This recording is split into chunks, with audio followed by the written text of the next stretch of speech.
Welcome back. Today's lecture is going to be about women during World War II. World War II is an absolutely pivotal moment for women in the United States. It's going to be very liberating for women during this time period. We're going to see a gigantic leap away from the idea of the cult of domesticity, or the cult of domesticity being the idea that a woman's place is solely in the home, right? Most women for most of American history believed that it was their job to be a mother, to take care of the home, do the cooking, do the cleaning, and that's all they were really capable of. And so, even as women were, gaining more and more freedom as they, settled the frontier, and then, all the way through World War One and gaining the right to vote, most women still really kind of believe that there were two spheres that people should be in: the female sphere, which is at home raising the kids, being in charge of health and cooking and cleaning and education and morality, and that men's roles were to be out in the world dealing with politics, working, doing all those things. Now, we've seen slow movement away from the cult of domesticity over the course of American history. And there's always been some women that have thought it was a joke and that there should be true equality. But the majority of women really have bought into this idea of the cult of domesticity. Well, World War II is going to absolutely shatter that. All of these things that women have been told that they are not capable of doing, going out and getting a loan for a home, or fixing the sink when it's broke, or getting a job in a factory, or being engaged in politics. All the myth that women can't do that gets shattered during World War II, very specifically because the men go away. And when the men are away at war, and women have to take on what are considered to be traditionally male gender roles. And so, if there's one thing you should remember about World War II, it's that it's the beginning, because this is a long process, but it's the beginning of the shattering of the idea of, the traditional gender roles. And so, women are going to start branching out and start doing things that they've really have never done before. And now, when the war ends, because this is going to be important, when the war ends, most of the women that have done all these things, like got a job in the factory, or fixed the kitchen sink, or done whatever, paid the mortgage, got a loan from a bank, took the car to the shop to get fixed, all of those things that women did during the war, when their husbands return home, they're going to slip kind of back into the idea of the cult of domesticity, right? In the 1950s, the stereotype of the average woman, the leave it to beaver, kind of stay at home, cooking, cleaning woman. So you see that there's this, kind of regression back at the end of the war to the idea of the cult of domesticity. But what happens that's critical is that the daughters of these women have grown up in a world where their mother did get a job, and they grew up in a world where they're hearing stories from their mom about the time they fixed the sink, or the time that they lived without a man. And so you're not going to be able to tell those kids that grew up in that world that women aren't capable of doing what men do. And so, that really is the foundation for, the what will in the 1960s and 70s be the feminist movement. And so, you don't have that feminist movement if you don't have, Rosie the Riveter in, the 1940s. So, this is a very important time period for women in America. Now, women have always played a role in war. Even World War One, just recently, they were primarily nurses, and generally speaking, they were on a volunteer service. And so, women that volunteered during World War One typically volunteered, through organizations like the Red Cross or, organizations like that. But when they served in the Army, and they served in these strictly female roles, which, like nurses, they were completely voluntary, right? They didn't get a paycheck, but not only did they not get a paycheck, and clearly not allowed to serve in combat roles and whatnot, but it's even worse than they were completely voluntary. They were not supported by the military hardly at all. They had to pay for their, so that when they left America during World War One and went to Europe to fight during World War One, they had to pay for their trip out there. They had to pay for their room and board. They had to, so that means the roof over their head. They had to pay for their own food. They weren't given any kind of medical insurance or medical treatment. They had to pay for that. I mean, so it was purely voluntary. Well, during World War I, America didn't really fight that much. We didn't need as many troops as we did during World War II. And so people kind of just accepted that, like, yeah, that's fine. But if, how many of you guys out there that are watching this video right now would go volunteer, take a year or two out of your life and pay to go be a nurse in Europe and completely upend your life? You're just not going to get very many people to do that. World War II, because it is much larger in scale and because there's so many men are needed to go fight, what we're going to find is that this completely voluntary corps of women, it just isn't going to cut it, right? We need more female nurses, and then eventually it'll evolve onto other jobs too. We need more than are willing to just do it completely voluntary. And so we're going to see during World War II, the relationship between the military and women start to change. So the completely voluntary group during the World War I was, they were called the WACs. And so it was the Women's Army Auxiliary Corps, WAAC, right? WACs. Now, that group, the fact that it says auxiliary in there, means that they're outside of the traditional command structure of the military. They're not able to, they're not getting paid, they're not getting the benefits that the military gets, and they're not able to command men. Well, what we're going to start to see is during World War II, because we got to get more women out there because this is a much larger scale war, that the military is going to have to change how it treats women. And so they're going to drop that auxiliary part, that part where it's like, free, completely voluntary, and they're going to create the Women's Army Corps. Again, WACs. Right. So they just dropped one of the A's, but this is going to officially fold women into the actual military. And so, the military is going to start to take these women that they initially didn't want, right? Because they thought it would be bad for the men. They would be distracted, whatever. And they thought women couldn't do these jobs. And the WAC is going to actually incorporate them into the military's command structure.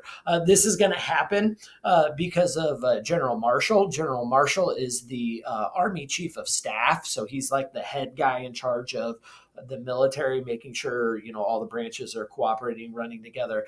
And excuse me. And he's going to recognize that there's just, we need these women to fill these roles, right? We need as many nurses as possible. But then he also recognizes that there's an added benefit to including women in the military. And that added benefit is for every job that a woman takes within the military structure is one man that's freed up to go fight. So the WACs aren't going to fight. They're not going to be allowed to have combat roles. That's just not capable. And there's there's sexism in that like women aren't capable of fighting. But there's also just like a physical barrier for women to fight during World War II. Fighting, today is not as physical as it was back then. You don't have to carry as much weight.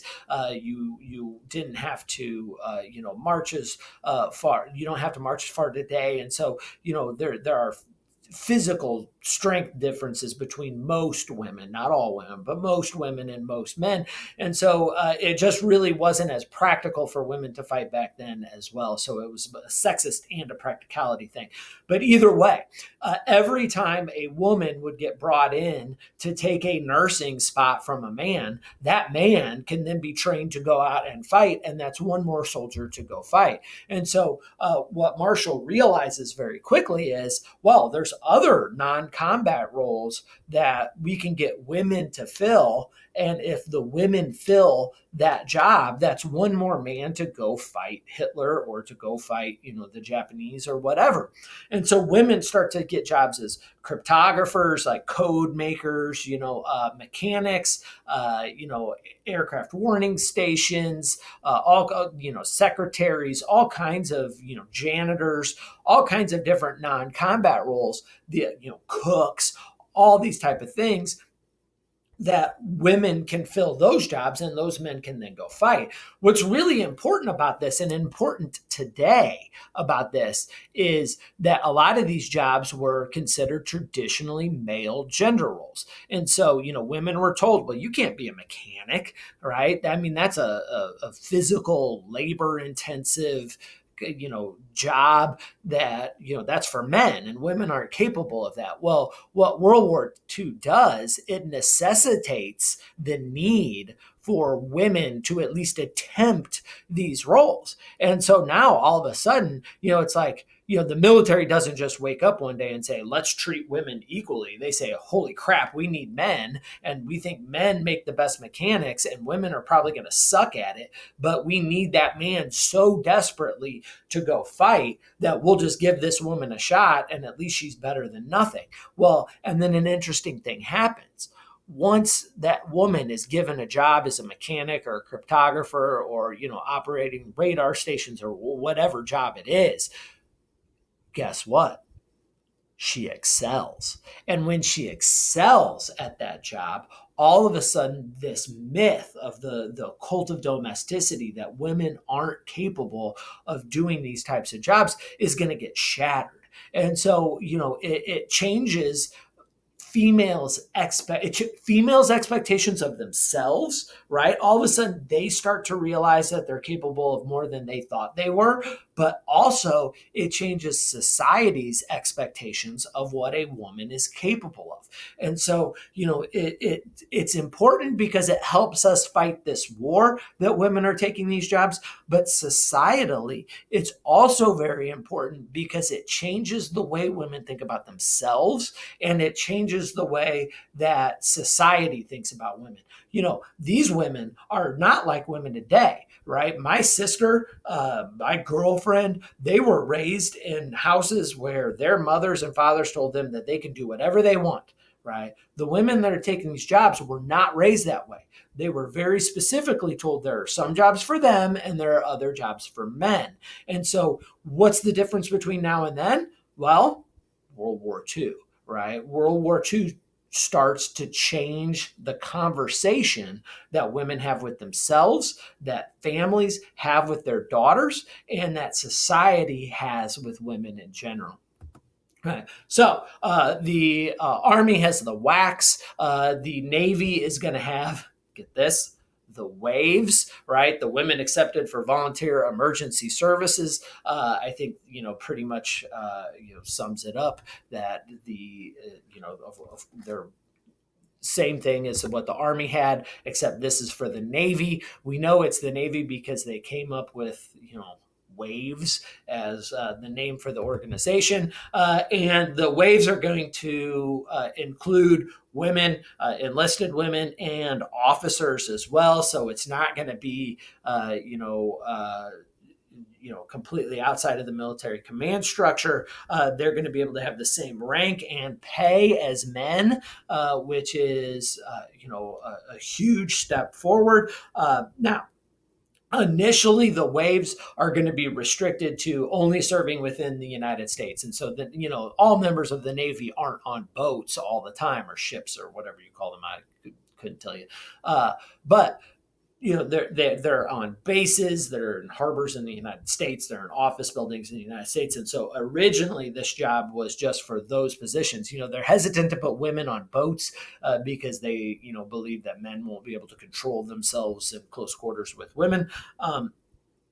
But then they'll loosen those restrictions, and they'll make the restrictions essentially they're not allowed on combat vessels, right? So again, we're still keeping women out of these combat roles. But we're going to see an amazing 80,000 members of the waves, and 8,000 of them are going to be officers. So they're actually going to be able to have a command structure. So within that first year, we've got 27,000. By the end, we'll have 80,000 people serving, 8,000 officers. And again, at first they start to take over traditionally female roles, secretarial and clerical jobs, filing paperwork, and then but then all of a sudden they're going to start to advance into different roles that are traditionally male, right? So judge, advocate general, those are like the military's lawyers. They're medical professionals, communications, intelligence, science, and technology. And so, it's greatly expanding the role that women have within the military. And this is going to change the military forever. Now, to be able to get women, excuse me, to be able to get women to take on these new roles, they're going to have to convince a lot of these women. A lot of times we think back on history through our modern perspective. And so, to women today are like, hell yeah, I can do this and I want to do my part for my country and, I'll sign up right away. Well, that's not what the thought process was for women, in the 1940s. Women then, remember, they were raised being told that, they're not capable of doing this kind of work. And they've been told essentially, that it's unladylike and that they won't be able to get a husband if they behave in too much of a masculine manner. And so a lot of women are very hesitant to take on these roles. And so you start to see that to get women to fill these roles, because the military really needs these women, that they're going to have to convince a lot of them to do that. And so we see a propaganda poster on the left here. It says, on the same team, enlist in the waves, right? What's interesting about this is it's not so much the words on the propaganda poster, it's the woman, right? If you take a look at the woman, hopefully what jumps out at you very quickly is the fact that she's beautiful and she is traditionally feminine.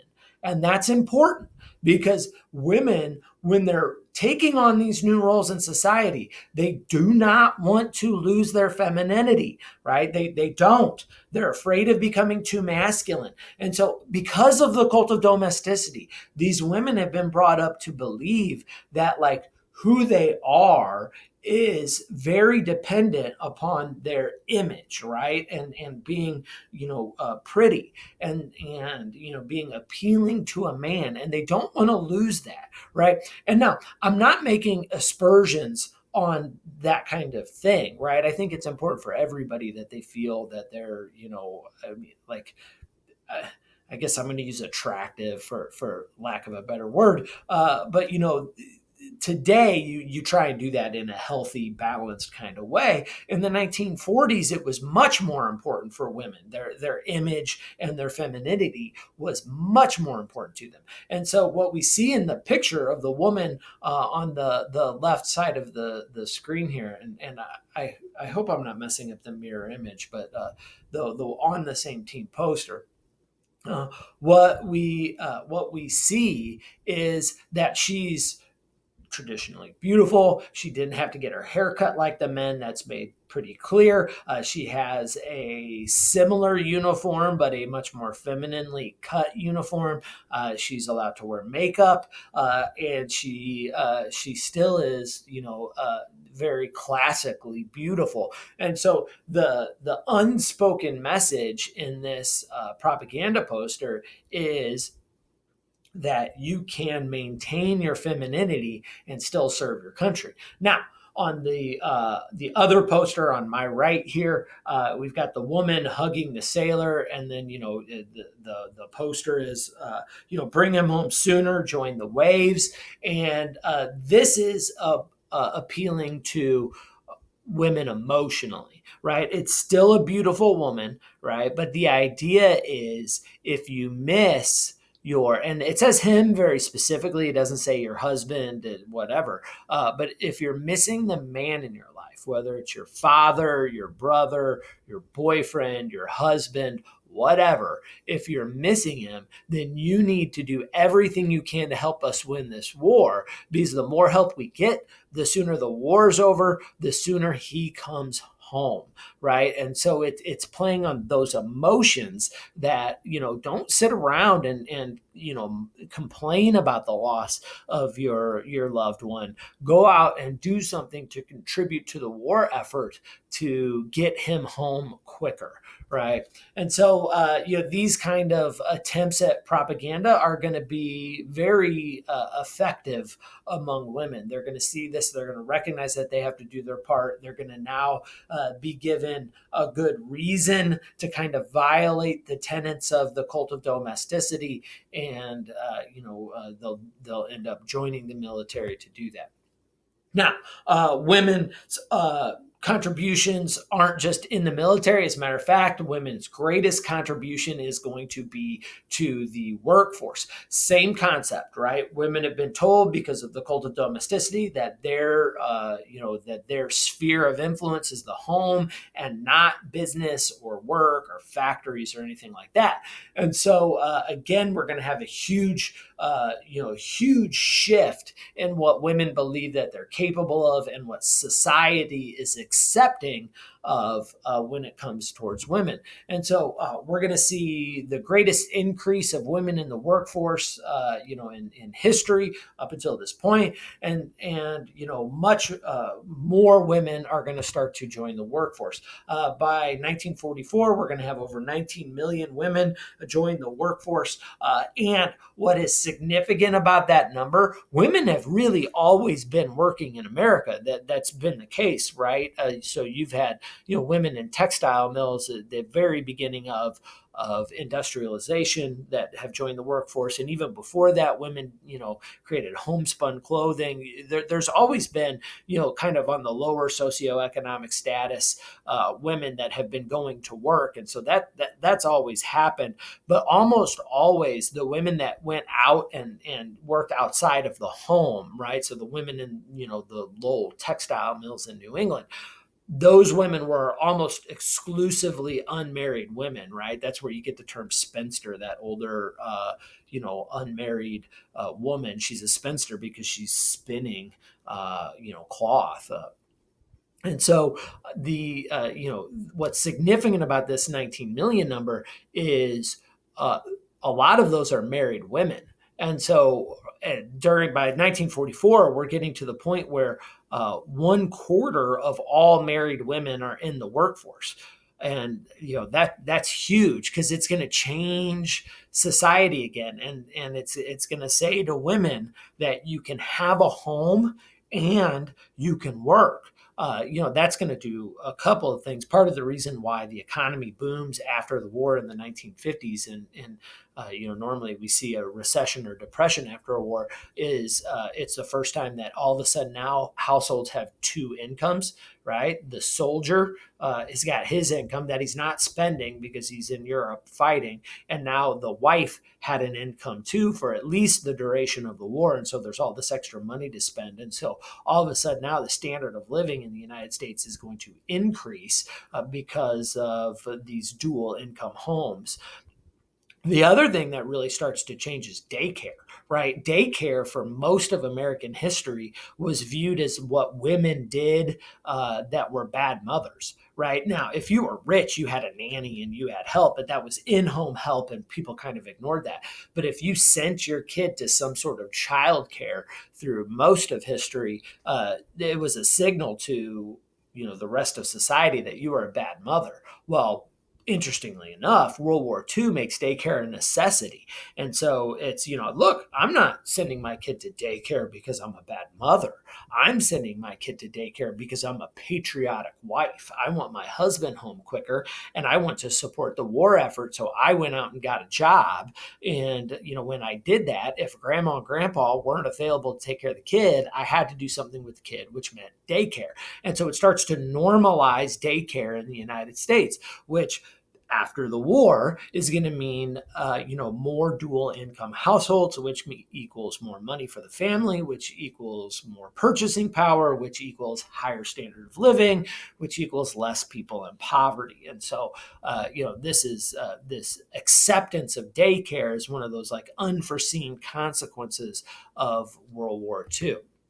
So these women are working. They're working incredibly long hours. Their average work week was 48 hours a week. That means they're working Monday through Saturday, essentially with only Sundays off. And so, typically Sundays off, so they could go to church and get whatever housework they need to get done and do the things of that nature. Now, a lot of these factories run 24 hours a day, 7 days a week, which means that a lot of these women were working on Sundays as well, but just on average, 6 days a week, 48 hours a week. More than what a lot of the men did before the war. Right before the war, we were starting to get to this, this 40-hour work week. And so just starting. So a lot of men work more hours than that, but, starting to get to this 40-hour work week. And so not only have these women, taking on these jobs that they've been told they can't do, they're working just significant amount of hours doing it and managing the home while their husband is away fighting too. And so it's a real serious juggling act here, right? Now,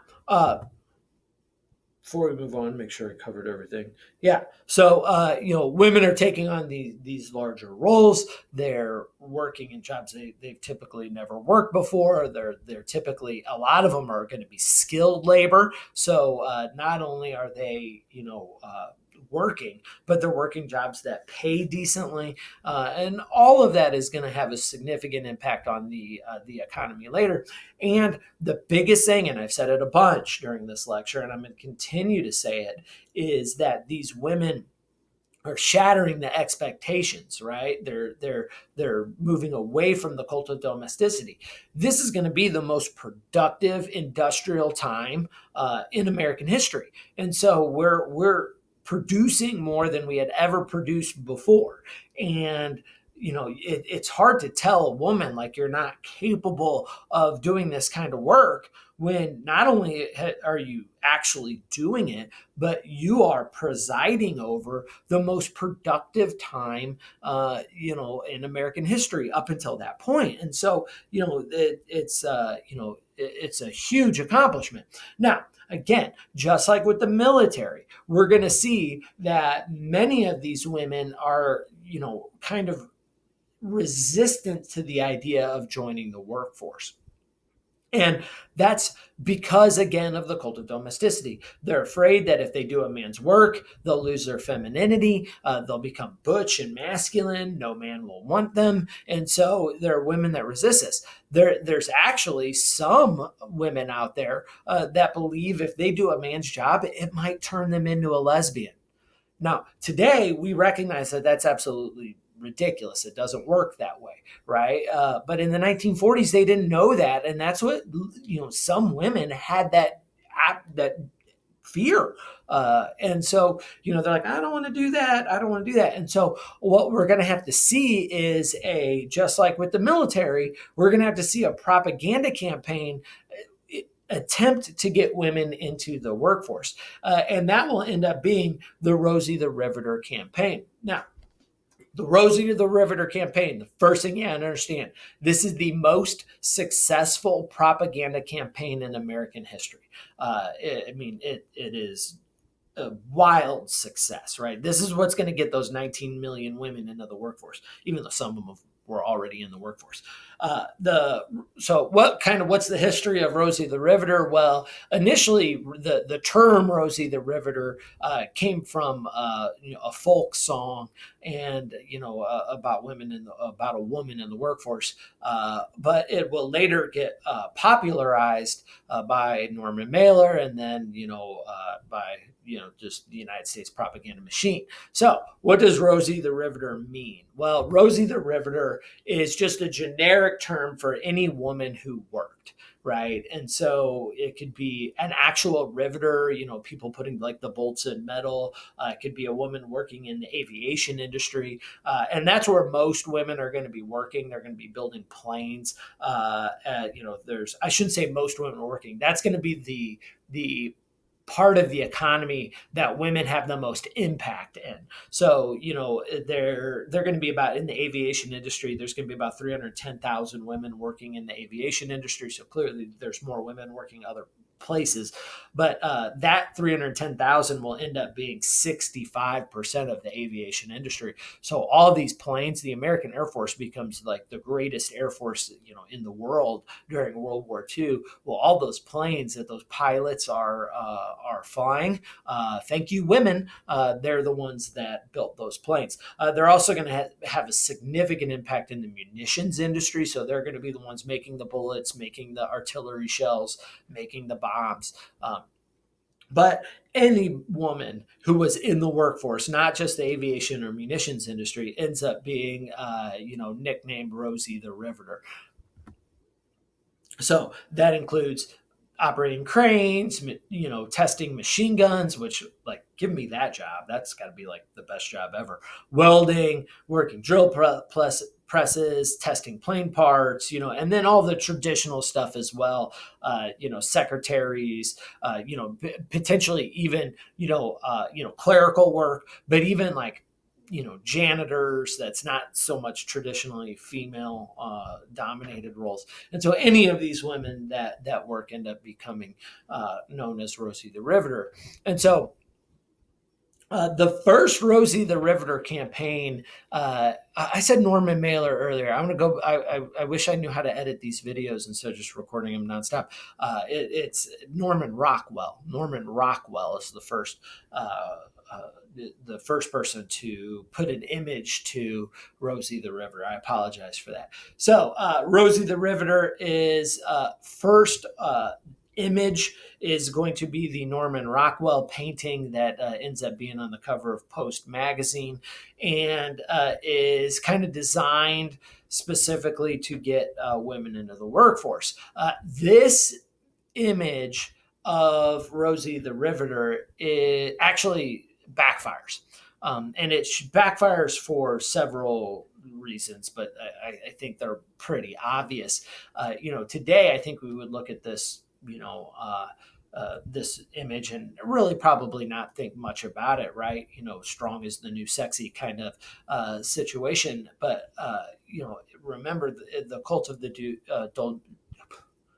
the cult of domesticity is, this traditional sense of femininity, and this painting is, kind of the opposite of those traditional values. And so you take a look at the woman; she's dirty, her hands are dirty, while she's like, just munching on the sandwich in a non-ladylike way. I think the first thing that jumps out at everybody is her arms. I mean, she's got, Rosie the Riveter's got some guns. It's criticized as being too phallic, meaning that there's a kind of trying to figure out how to say this for public consumption. The phallic means that there's a reference to male genitalia. And so the drill, right, which is a tool that sometimes people associate with male genitalia, and kind of looks phallic or looks like the male genitalia sitting in her lap, implying kind of that she's, masculine. The whole thing just kind of reeks of masculinity. And when women look at this, it's everything they fear. It's that if I go to the factory and I take that job, I'm going to be dirty. I'm going to get these gigantic muscles, and which in their mind implies that they're more like a man. And, you know, women actually react very negatively to this. Now, that's not what Rockwell intended, right? Rockwell intended to show that women are strong, that they're capable, right? And, when you take a look at her, she looks like a factory worker, and that's what he wanted to represent. But he's also implying that it's this woman who's going to defeat Hitler. Notice what she has her feet resting on. That is a copy of Adolf Hitler's Mein Kampf. And so, it implies that if we're going to defeat Hitler, it's going to be women that are going to play a significant role in that. But it does scare women away. And so what the American government realizes that needs to happen is we need essentially to send that intended message that Rockwell had, but we need to do it in a way that women will be open to receiving. And that's when we get one of the most iconic American images ever. I mean, like, you might not know who Rosie the Riveter is, but I guarantee you have seen this image before. It's on posters, it's on T-shirts. I've had students in the past dress up like Rosie the Riveter for Halloween and not even know that they were dressing up as Rosie the Riveter. That's how iconic this has become. It's on coffee mugs, magnets. This is the Rosie the Riveter image that becomes the most effective propaganda campaign in American history. They take the same concept of a female factory worker, and they just feminize it, right? So you can see in this image, she's not dirty. She's clearly has makeup on, although the last Rockwell's had lipstick on, but she doesn't have dirt on her hands or her face. There's no phallic references here. Her arms are, the balance has been met between strength and femininity in this issue, or in this version. And so, she's showing strong, she's flexing her arm, but it is clearly a feminine arm. It's not, overly muscled. Her shirt is clean, and her hair, even though it's in a wrap, it's a fashionable wrap, and her hair underneath is actually, well maintained. And the what she's saying is, we can do it, right? Like, and so the image is, the inference is that, women, we can do this job, we can keep our femininity, we don't have to worry about losing our sexuality. And when women look at this, they buy it. They say, okay, look, I can do this work. I can maintain my femininity. I can be strong without being masculine. And it is going to really start to draw women into the workforce. This is clearly becomes an iconic image, and will be incorporated into the 1960s feminist movement. And so, it's a long lasting, a piece of propaganda. Right. Here are some images of a woman working in the aviation industry. I think what jumps out about this is not only is it a factory worker, she's still pretty, she's not dirty, she's well maintained, and she's African American. And so we're going to see some of the skilled labor jobs. This is clearly a skilled labor job.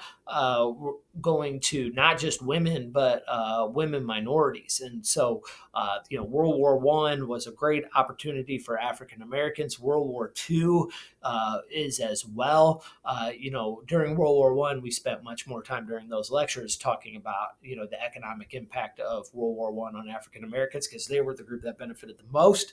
In World War II, these lectures are going to spend more time talking about women and not so much about African Americans. Because women benefited the most, but I do believe it's very important make sure that people understand that African Americans do benefit pretty dramatically from World War II as well.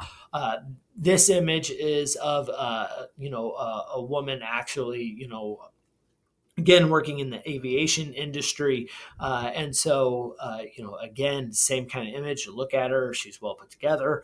She's got her makeup on. She's not dirty. These images are very specifically designed to make sure that women understand that they can be contributors and not lose their femininity.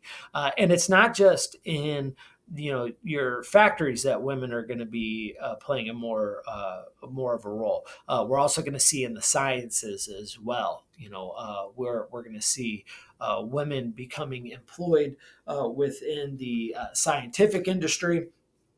They're going to be on research projects, very important research projects, and contributing in that way as well. So, women expand in all kinds of different areas within society. Now, here's another piece of American propaganda. Again, trying to convince women to get a job. Same kind of concept. We see, these the posters in red, white, and blue. So there's this implication that that if you want to be a patriotic citizen, that you need to get a job. Underneath, it's a longing won't bring him back sooner. Get a war job. See your U.S. employment service. And again, the idea is not only is it your patriotic duty to take one of these jobs, but it also benefits you because it's going to bring your loved one home sooner. Again, it says longing won't bring him home, which makes it more relatable to the average woman. It could be your husband, it could be your boyfriend, and I think that's kind of the primary target. But it can also be your, father, brother, son, whatever your situation is. So now, not all women are going to go to work during the war. That doesn't mean that they're not expected to contribute. And so, if when we look at it, as a matter of fact, most women won't actually get a job during the war, but they are going to be expected to still contribute. And so most women end up staying at home, and they are going to be in charge of running the house, taking care of the kids, because even though daycare is being normalized, it's still kind of expensive, and it's not as available as it is today. And so a lot of these women would like to get a job and can't. Some of them just don't want to. But they still want to do their part. And so they're going to have opportunities to contribute to the war effort without actually working in the military or working in the workforce. The other thing that's important here is, again, that even the women that stay home and don't really want to move away from the cult of domesticity will be, because, according to the cult of domesticity, a woman's job is in the home, but that doesn't mean that she necessarily ran the home. She didn't fix the sink when it broke. She didn't, pay the mortgage. She didn't have to, get loans out when it was necessary. She didn't pay the bills. And she was told that that was a man's job, and that, you just aren't capable of doing those things.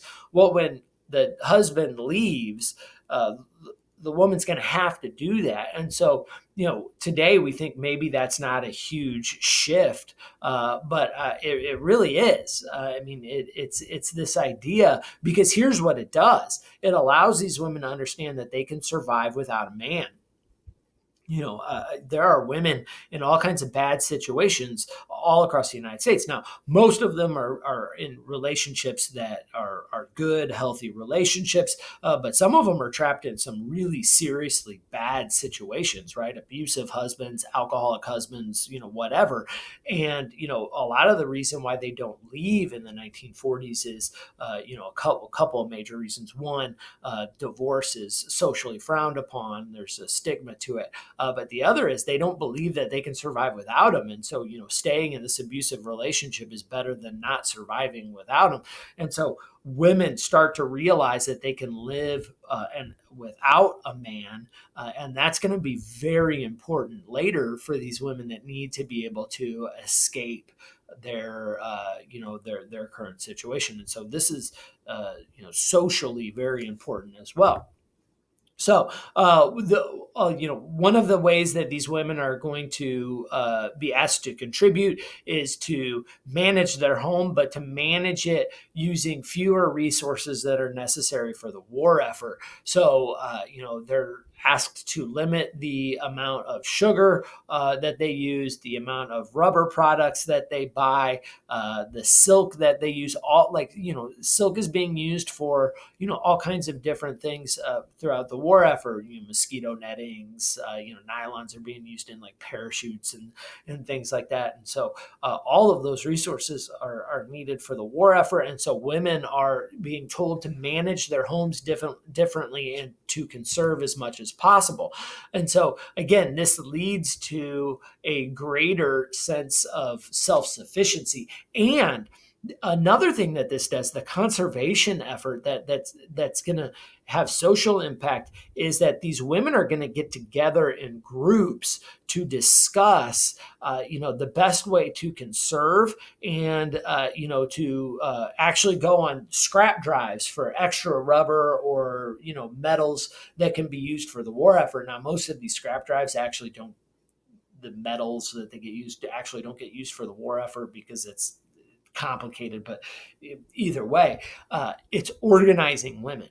And that's what's socially important. These women that were kind of told, for the most of their lives that they're, it's okay at church to like organize or play bridge together. It starts to organize these women's into socially active groups, right? Groups whose main purpose is to change society for the better. These groups will later, a lot of them, not all of them, but a lot of them will later evolve into the social network that the feminist movements, civil rights movements are going to use. And so women are getting active in social change, which again hasn't been normalized yet. And so World War II will help to normalize that kind of change, right? So all these new roles, we talked about that before, paying the bills, fixing the sink, mowing the grass, all of that stuff. They're going to be asked to grow victory gardens, which is just a garden. We talked about this earlier in a previous lecture. Those victory gardens are designed to conserve food. And so the more self-sufficient we are with food, the more we can use our major industrial farms to send food overseas to the soldiers. They're going to be asked to conserve gasoline, to make sure that they use the ration cards, to make sure that they don't buy black market products. All of those things are designed to limit domestic consumption so we can send goods to the war. Right. One other thing that women are going to be asked to do is they're going to be asked to be morale builders, right? Fighting a war is tough, and fighting a prolonged war like World War II is really tough for the soldiers. They're overseas, they're fighting in a foreign country. The risk of an American invasion, American homeland invasion is very small, even though the Aleutian Islands will actually be invaded. So the United States does get invaded during World War II. It's just a symbolic invasion, but the threat of an actual invasion is very small. And so these soldiers, why are they fighting? What's happening? If there's not this actual effort to make sure that the soldiers' morale is high or their positive feelings about the war are high, then, maybe some of these soldiers won't want to fight, or they won't want to fight as hard, or they won't be as willing to make sacrifices. And so the military realizes very quickly that one of the best ways to motivate men to fight is for women to write to the soldiers and have the women tell these soldiers, and remember, these are young men, about how they're war heroes, about how proud they are of them, and there's no better way to motivate a young man than a young woman, right? And so that's not true, by the way. Kind of true.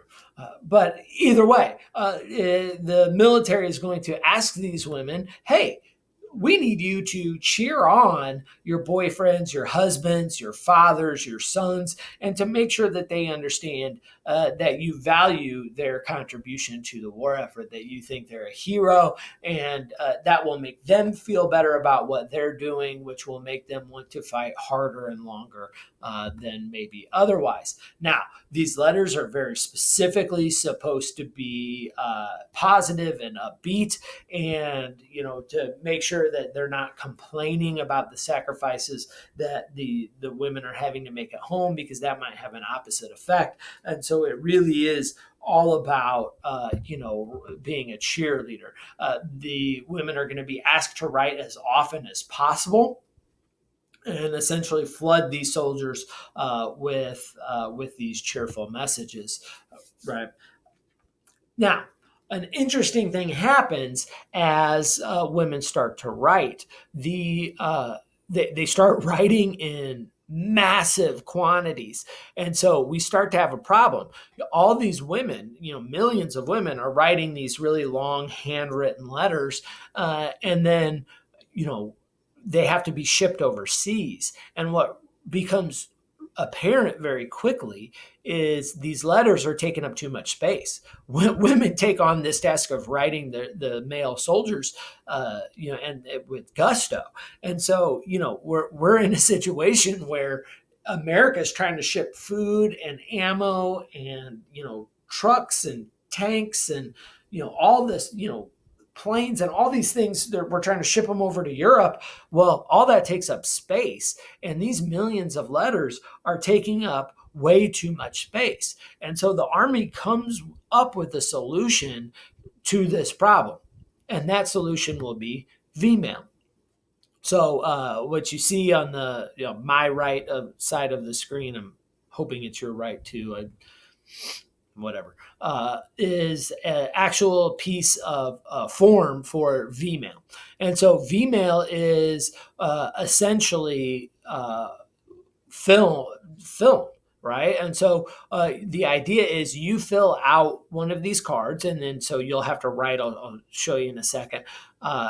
There's a space on the sheet of paper for you to actually write your message.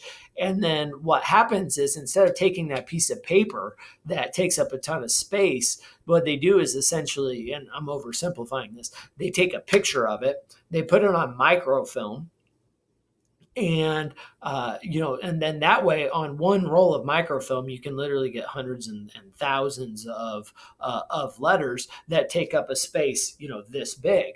And then they take that film, put it on a boat, ship it over to Europe, and then once it gets to Europe, what they do is they essentially develop the film into a full-size letter that somebody can read. And so it is kind of more work, right? Because you got to write the letter, take a picture of the letter, put the film on the boat, ship the film across the ocean, and then develop it, and then get it, once it's developed, you to a size that you can actually read. Then you got to take it to the soldier. That is better than taking up the space on these cargo ships that are shipping supplies across the ocean. And so even though it becomes a little bit more work, and the amount that you can write becomes a little bit more restrictive, it still makes the most sense. And so women are, here's the instructions. So you can pause the screen and read that if you'd like.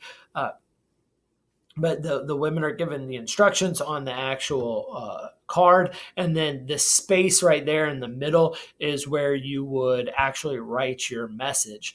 And so there's different forms, and they go through different types of these, but this is a pretty typical form. Now that also means that that the government is reading some of these, and which mail is censored during wartime for the soldiers, because with the soldiers, when they write, they're very specifically instructed to talk about things in general, but they're not supposed to say, hey, I'm a member of EZ Company and we're moving to Bastogne, right? Because if these get intercepted for any reason, the Germans might, have some sort of advantage. So it is supposed to be kind of generic stuff, and they check to make sure that there's nothing, at least they make attempts to check to make sure that nothing classified or important gets through on these. But when women take on V-mail, they are going to go crazy with it.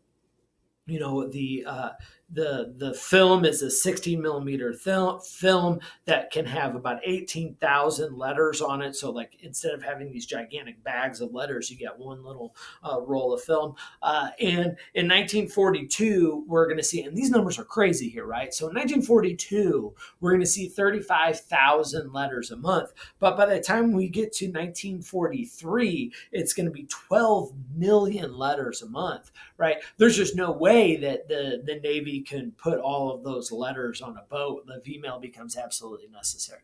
So that concludes our lecture today on the role of women during World War II.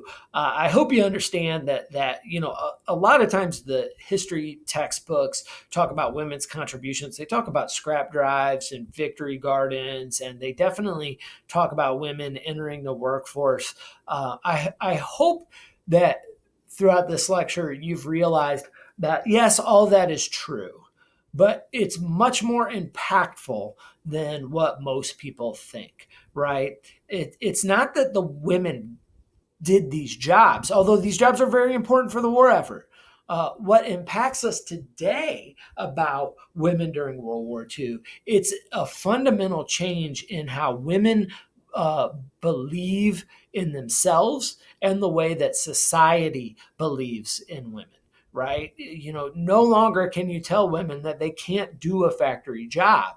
They did it, right? Not only did they do it, they did it at one of the most productive times in American history.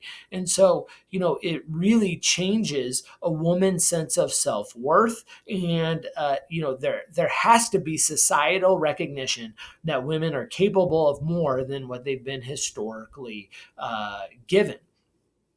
And it's going to be the daughters of the women that made these sacrifices during World War II that are going to realize that they are capable of more, and they're going to demand more. The women will recognize it before society fully recognizes it, right? And so these the women, the daughters that are growing up during this time period are in the 1960s going to start to make demands from society that women in the workforce start to be normalized.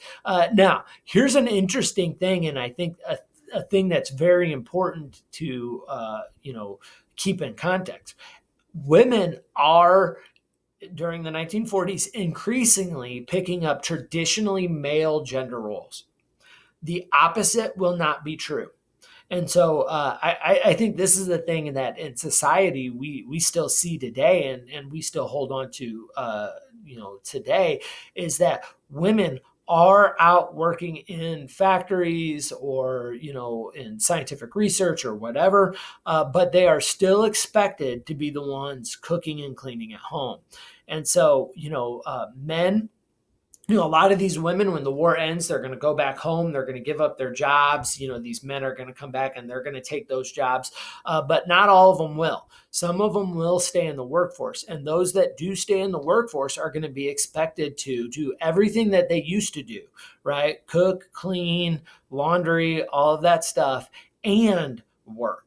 Right. And so, whereas the husband typically just works and then comes home and then doesn't clean the bathroom or do laundry or cook dinner, right? Maybe grills on the weekends, but doesn't do those other things. I think that's a thing that we still kind of deal with today. I think, my parents' generation, are mostly two income households, meaning the wife works and so does the husband. And in that situation, my parents' generation, the woman, even though she's working the same amount of hours as the man, still does most of the cooking and cleaning at home. Although men are slowly starting to pick up traditionally female gender roles. But we're still not quite there, and the balance isn't quite there yet. I think even in my generation, I look around at a lot of the people that I know personally, and the men, clean bathrooms and do laundry far less. Now, to be fair, it's not that the men do nothing around the house, right? There's a more fair sense of household duties for the current generation as opposed to the previous generation.